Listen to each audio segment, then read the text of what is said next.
बड़ी खबर सामने आ रही है जहां जम्मू कश्मीर भारत का अभिन्न अंग। कोर्ट की तरफ से ये बड़ा और महत्वपूर्ण बयान। जम्मू कश्मीर की खुसूसी हैसियत खत्म करने का फैसला बरकरार है। मकबूजा कश्मीर भारत का अटूट अंग है। ये खबर दें आपको, भारतीय अदलिया भी मोदी अदलिया बन गई। भारतीय सुप्रीम कोर्ट में इंसाफ और कानून का कत्ल। नेहरू ने लिखित रूप में ये बात दी थी कि 370 टेम्पररी है। ये नेहरू ने खुद लिखित रूप में दिया था।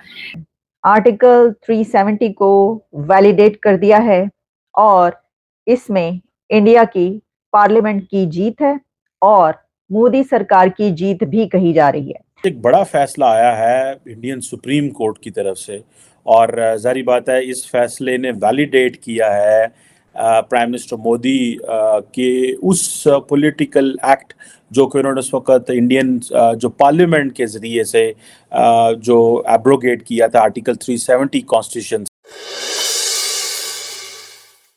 दोस्तों, भारत रिव्यूज में आपका स्वागत है। दोस्तों, आज सुप्रीम कोर्ट ने आर्टिकल 360 पर अपना फैसला सुना दिया है। सुप्रीम कोर्ट ने कहा कि जम्मू और कश्मीर भारत का अभिन्न अंग है और केंद्र के फैसले पर सवाल उठाना उचित नहीं है। जम्मू कश्मीर से आर्टिकल 370 हटाने का केंद्र सरकार का फैसला बरकरार रहेगा और इसके साथ ही उन्होंने याचिकाकर्ताओं की उन तर्कों को भी खारिज कर दिया जिसमें जम्मू कश्मीर से राज्य का दर्जा छीनने और उसे केंद्र शासित प्रदेश बनाने का विरोध किया गया था। इसके साथ ही सुप्रीम कोर्ट ने अपने निर्णय में जम्मू कश्मीर के आगे का रोड मैप भी बताया। कोर्ट ने कहा कि जम्मू कश्मीर का स्टेट का दर्जा बहुत जल्दी मिलना चाहिए और यहाँ चुनाव के लिए भी जल्द से जल्द कदम उठाना चाहिए। उन्होंने चुनाव आयोग को निर्देश देते हुए कहा कि जम्मू कश्मीर में 30 सितंबर 2024 से पहले विधानसभा चुनाव सुनिश्चित किए जाए। दोस्तों, इस न्यूज से जहां हमारे देश के अंदर बहुत से लोग, विपक्षी पार्टियां, खासकर जम्मू कश्मीर के नेता इस फैसले से सहमत नहीं है, वहीं इस न्यूज ने पाकिस्तान के अंदर आग लगा दी है। आज सुबह से ही वहां के सभी न्यूज चैनल और वहां के जिहादी एनालिस्ट भारत के खिलाफ जहर उगल रहे हैं। आइए देखते हैं उस बारे में क्या बोल रहे हैं। बात हम करेंगे जी कश्मीर की, और कश्मीर में जो आप सब जानते हैं कि आर्टिकल 370 को हटा दिया गया था नरेंद्र मोदी जी की तरफ से, और उसके बाद अब उसके ऊपर केस चल रहा था और कई लोगों ने भारत से जो है वो सुप्रीम कोर्ट में केस दायर किया था या रजिस्टर करवाया था कि 370 को वापस से लगाया जाए। आज एक फैसला आ गया है और उस फैसले के हिसाब से भारत की सुप्रीम कोर्ट ने ये कहा है कि जो आर्टिकल 370 हटाया गया था बीजेपी की गवर्नमेंट या फिर प्राइम मिनिस्टर नरेंद्र मोदी की गवर्नमेंट की तरफ से, वो फैसला दुरुस्त है और as a prime minister Narendra Modi ji को ये राइट है कि वो कश्मीर में इस किस्म के चेंजेस कर सकते हैं या 370 को हटा सकते हैं।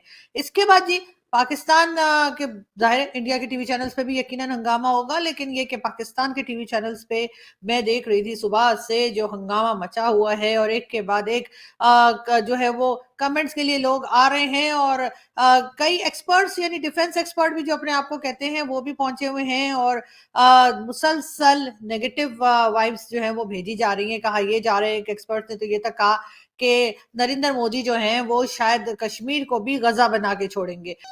नेहरू के जमाने में ही human was said to remove the कबीला of Pakistan from Jammu and Kashmir and remove the bulk of Indian army from Jammu and Kashmir. अब मैं दूसरा सवाल जवाब दे देती हूँ कि ये तो यूएन ने ही कहा था कि जितने भी पाकिस्तान के कबीले आकर के और जितने भी टेररिस्ट ऑर्गेनाइजेशन आकर के पाकिस्तान में घुस के बैठ गए हैं उनको हटाया जाए। इवन इंडियन आर्मी के भी जो बल्क ऑफ इंडियन आर्मीज आए हुए हैं 370 जब लगा था कश्मीर में, तो उसको भी हटाया जाए। जैसे 100 अगर आर्मीज है तो उसको 10 किया जाए, ऐसे अफरा तफरी का माहौल ना बनाया जाए। ये तो यूएन ने ही कहा था और नेहरू को कहा था। नेहरू ने लिखित रूप में ये बात दी थी कि 370 टेम्पररी है। ये नेहरू ने खुद लिखित रूप में दिया था।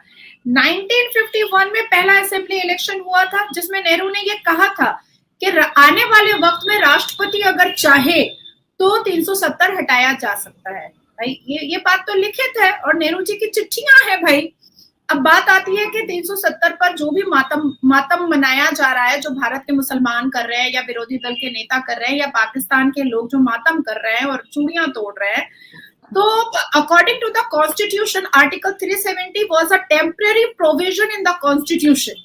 ये संविधान में लिखा हुआ है। ऐसा नहीं है कि चीफ जस्टिस ऑफ इंडिया ने मोदी जी के कान में कुछ विस्पर किया और फुसका और उन्होंने कहा हाँ ठीक है ठीक है ठीक है। नहीं, ऐसा नहीं है। ये मैं आपको तब से बता रही हूँ जब आजादी हुई है, तब से लेकर मैं आज की बात कर रही हूँ। और मैं यूएन की बात तब कर रही हूँ जब नेहरू था और आज मोदी जी हैं। तो तब ह्यूमन ने एक्शन लिया था, और आज अमित शाह जी ने एक्शन लिया। देखिए, आज तो ऐसा दिन है कि अंबेडकर जी की जो आत्मा है, डॉक्टर श्यामा प्रसाद मुखर्जी जी की जो आत्मा है, सरदार पटेल जी की जो आत्मा है, आज सुकून हुई होगी, आज संतुष्टि पाई होगी, क्योंकि जिसने संविधान लिखा अंबेडकर जी ने, वो भी 370 के खिलाफ थे, बिल्कुल 370 के खिलाफ थे कि ये नहीं होना चाहिए। हालांकि जौनपुर में लगा था, हालांकि जूनागढ़ में लगा था, तो उसको तो रिमूव किया गया, पर कहीं ना कहीं सरकारी पैसे को जो बंदर बाट मुफ्ती परिवार और अब्दुल्ला परिवार कर रहा था, उस पर आज सुप्रीम कोर्ट ने मोहर लगाई कि नहीं, ये बंदरबाट होने नहीं दिया जाएगा, सरकार का पैसा सिर्फ और सिर्फ जनता के हित में लगना चाहिए। अब देखिए, सुप्रीम कोर्ट ने जो भी निर्णय लिया है, और जो ये ऐतिहासिक जो वर्डिक्ट हुआ है, जो आने वाले वक्त में हमारे बाल बच्चे जो हैं वो सुनहरे शब्दों से और सुनहरे अंदाज में पढ़ेंगे। सुप्रीम कोर्ट ने क्या कहा कि एक बार 370 हट गया, जो टेम्परेरी ही था। अब जो जम्मू एंड कश्मीर है वो भारत की जमीन है और भारत का हिस्सा है, और इसको कोई नहीं डिनाई कर सकता है। No one can deny the president of Bharat decision on 370। अब आता है 370 वाज टेम्परेरी। ये मैं वो बुलेट पॉइंट आपको दे रही हूँ जो चीफ जस्टिस ऑफ इंडिया ने पढ़ा है चेयर पर बैठ करके। राष्ट्रपति have power and authority to take decision on 370। ये नेहरू ने भी बोला था, और हमारे चीफ जस्टिस जी ने भी बोला है। Supreme court allows to election Vidhan Sabha on September 2024। सितंबर 2024 तक आप अपना इलेक्शन करो, इंडियन सुप्रीम कोर्ट की तरफ से। और जारी बात है, इस फैसले ने वैलिडेट किया है प्राइम मिनिस्टर मोदी के उस पॉलिटिकल एक्ट जो कि उन्होंने उस वक्त इंडियन जो पार्लियामेंट के ज़रिए से जो एब्रोगेट किया था आर्टिकल 370 कॉन्स्टिट्यूशन से। और इंडियन सुप्रीम कोर्ट जो है, उन्होंने एक यूनानिमस वर्डिक्ट उन्होंने दी है, और उन्होंने कहा है कि जो स्पेशल स्टेटस था जो कश्मीर का, दैट वाज टेम्परेरी। और ये भी कहा गया है इंडियन सुप्रीम कोर्ट की तरफ से कि कश्मीर के अंदर 30 सितंबर तक इलेक्शन करवाए जाएं। सो इट मींस के इलेक्शन वहाँ पे होंगे। जनरल इलेक्शन तो सारी बात है होने वाले हैं, जो कि सेंटर के इलेक्शन होते हैं।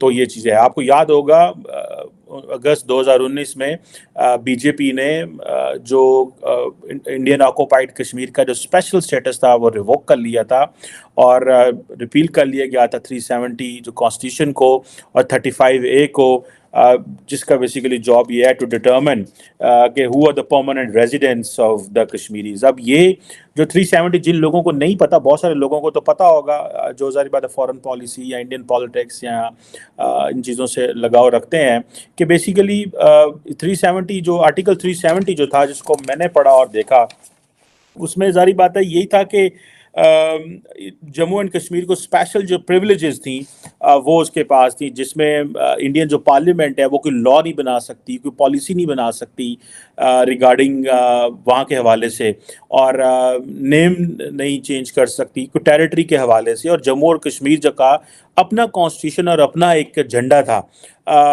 और डिफेंस और सिक्योरिटी और एक्सटर्नल अफेयर्स और कम्युनिकेशन के अलावा जो है ये मैटर्स हैं जिस पे इंडियन जो सरकार है वो इस पे असरअंदाज हो सकती थी। इस पे जम्मू एंड कश्मीर का कोई किरदार नहीं था, वो ना डिफेंस एंड सिक्योरिटी, ना एक्सटर्नल अफेयर्स, ना कम्युनिकेशन, इस पे कोई नहीं रखती थी, हक रखती थी। इस पे सरकार का हक था।